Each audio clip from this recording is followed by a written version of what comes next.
The government realised back when they created the super city that there was a housing problem, and as you guys all know, creating a new district plan, which is effectively a new Bible, takes time. They've done it in the fastest way possible. They realised there was a housing shortage, and what they said was we need to fit 1 million more Aucklanders into Auckland, the Auckland region as we know it, by 2041. Approximately 420,000 new houses. If I said to you that previously under the old district plans, there was probably scope under those plans for about 80 to 100,000 more people in total, that was it, you can realise why there was a constraint on supply. You can actually see why house prices were going up. My job is to get pieces of paper, resource consents for people.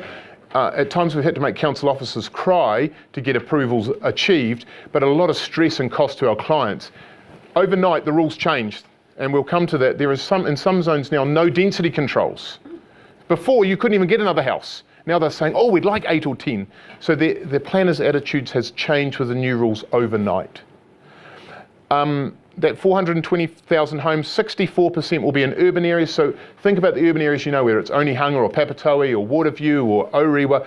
64% of that 420,000 houses will go there, and 35% will be outside what's called the metropolitan urban limit or in new areas. And we can talk about those, but they're called future urban areas, and they're being rolled out, and councils delivered a policy online about how those areas are going to be rolled out.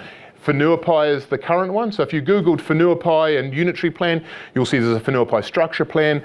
The council has dedicated money for infrastructure. In the next 2 or 3 years, that'll go in, and then all of the development can occur in Whenuapai. I'm not sure how the traffic's going to cope, but that wasn't the mandate when they devised this district plan. It was just to get more roofs, more houses, more people. So there is going to be flow-on consequential effects from transport, schools,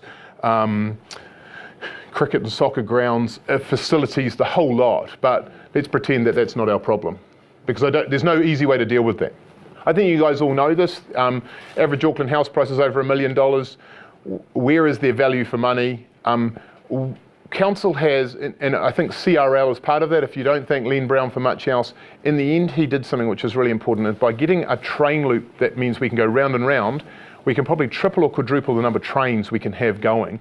So all of those train stations, Kingsland, Mount Eden, Morningside, if you have a look at those areas when we bring up the GIS maps, you'll see that, and then carrying all the way out to Henderson, New Lynn can have buildings up to 72.5 metres.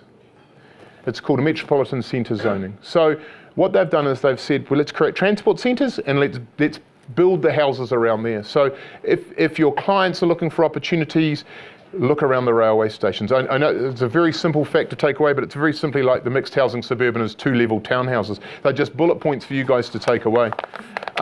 You guys all know that the migration hasn't gone away. Our low interest rates haven't gone anywhere. Our demand is high. Right now, and I mean, some of you are feeling this from us as town planners, what we know some of our big development sites. We consented to Flow Apartments in Avondale. It's been cancelled. We did the St James Apartments in the city. I suspect they'll be cancelled today as well, or in the next while as well.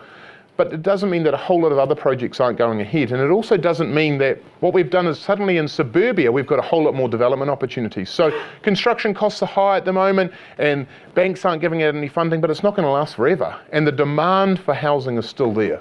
The people are still coming to the country. The economy seems to be still doing quite well. The interest rates are still quite low. I mean, I feel as if the high tide mark was here. We haven't come right out. We've just drifted back a bit. That's okay. There's still demand. So, and the wonderful thing is now, from whether you've got an accountant with clients or you're a real estate agent looking to sell property, there is now so many opportunities out there that there weren't before.